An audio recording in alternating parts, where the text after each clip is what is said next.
I mean, you started this talk of statistics that don't add up. Sorry to have to go back there again. Yeah. Something doesn't add up as well with the trajectory of our GDP versus the poverty map that we have and the unemployment that we have.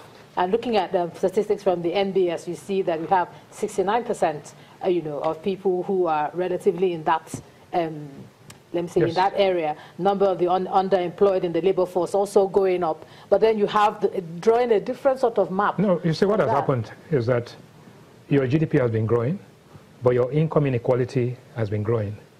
Your opportunity gap has also been increasing. So essentially, the rich or the elite have gotten richer, the poor are getting poorer, and then under the poor, you have survivors.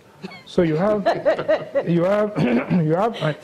look at that poverty map, at the top right-hand corner, you have abject poverty, right? Then in the middle, you have what they call general poverty.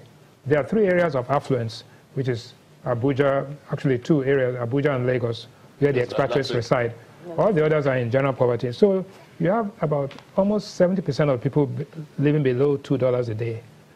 And Tokwe made a comment that, things had improved, but the point is that the internet and all those were not founded by or discovered by Nigerians. Everybody in the world has access to that, so we cannot say that that's our own accomplishment. What are we doing with this? Come. Indonesia had palm seeds from Nigeria and is now the leading producer of palm oil in the world. We are still struggling with God knows how many thousand tons, and we are importing. Cocoa, we had 400,000 tons. Now Ghana and Ivory Coast is doing 2 million tons a year. Ghana is doing about 1 million tons a year. We are still struggling at 300, 400,000, and now we are back to 200,000 tons. So if you look at, in 1960, you had cotton, rubber, palm oil, gum arabic, limestone, and all of these things. Today, you have only oil, liquefied natural gas, and then some cocoa. All the other things have actually died because of the oil curse. So you have to ask yourself, what have you done with the opportunity? Have you squandered it? Have you leveraged on it to actually make yourself a better country, to become optimal in anticipation of the obsolescence of oil, which is going to come, whether we like it or not? So the population figure is just to make sure that we don't either get too depressed with the numbers, because the numbers may not be as bad as this. But at the same time, we must not lose the fact that in spite of that population, we have general poverty, abject poverty, and a country divided by income and opportunity. The opportunities are not there. And that is one of the causes of the agitation that you're seeing today. And for lack of understanding, people are calling for restructuring and all. Well, quite frankly, you can't restructure poverty. But I'm just wondering, I mean, looking at all of these figures and the policies that are, or the ones that will come much later, can we ever make any significant improvement without solving power? Yes, first and foremost, power supply. You have what they call on-grid and off-grid power. The on-grid power is about 3,500 megawatts, which is very low. In fact, it's an embarrassment. But off-grid power, embedded power, so you are going to have to you'll solve the infrastructure. Power is just one of the infrastructure problems that you have. When you solve that, right, it's both a policy, market, and financing issue. So I think the fact that you understand that there's a problem is 50% of the solution. So I'm optimistic that we're going to get power resolved, right? But there are many other things that need to be optimized. But most important is that you have an education crisis in the country, because you need a pipeline of manpower, skills, technology. And when you get to a point where in a country of this nature, 57 years after, you are bringing down the score, the pass mark, or the minimum entry qualification to 30%, when in 1960, this country was taking the Cambridge School Certificate, Cambridge Higher School Certificate.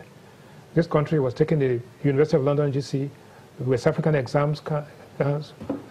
We had no less than 70 officers from the Royal Academy of Sandhurst in the army. We had people West African Airline Corporation, which was, we had people from the Central Bank, which was the West African Currency Board. We had strong institutions. University of Ibadan was a college of the University of London, just like the London School of Economics and University College of London. They were colleges. So the exams of the University of Ibadan were the exams of the University of London. You had a certificate of the University of London. If after 57 years, we are now saying that because we can no longer cope, we have brought our pass mark down to 30%, it shows that you have actually thrown in the towel.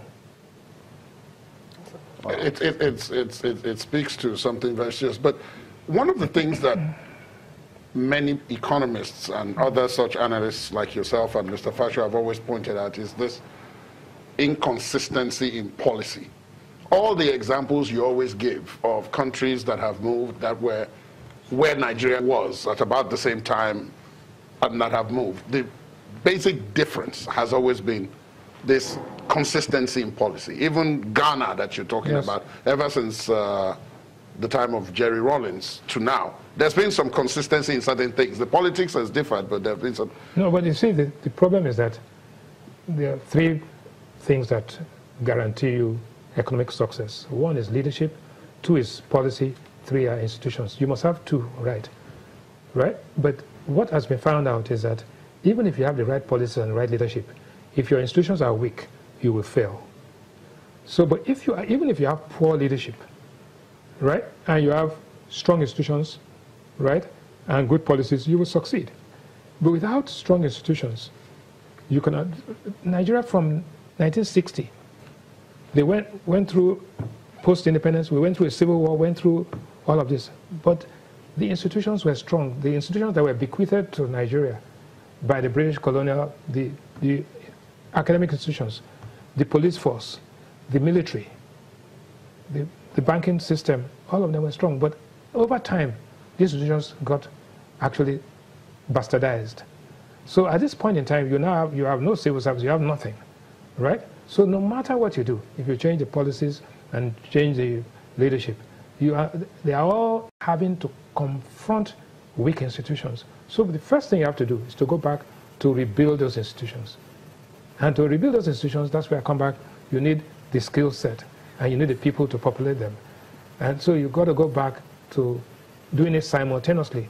Education, even importing people, including your diaspora, to come in to fill those positions. Because what you're doing now is actually you're filling positions with the inadequate people, incompetent, unmotivated, they have no clue as to what they're doing. So the end game is going to be the same, suboptimality.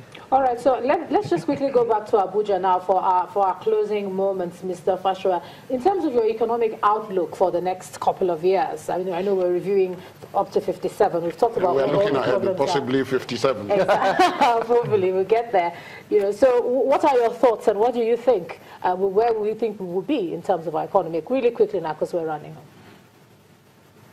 Well, where we're going to be will depend on the decisions we take in the interim. And given the fact that we have lost time, we have lost track, and we have lost vision as well.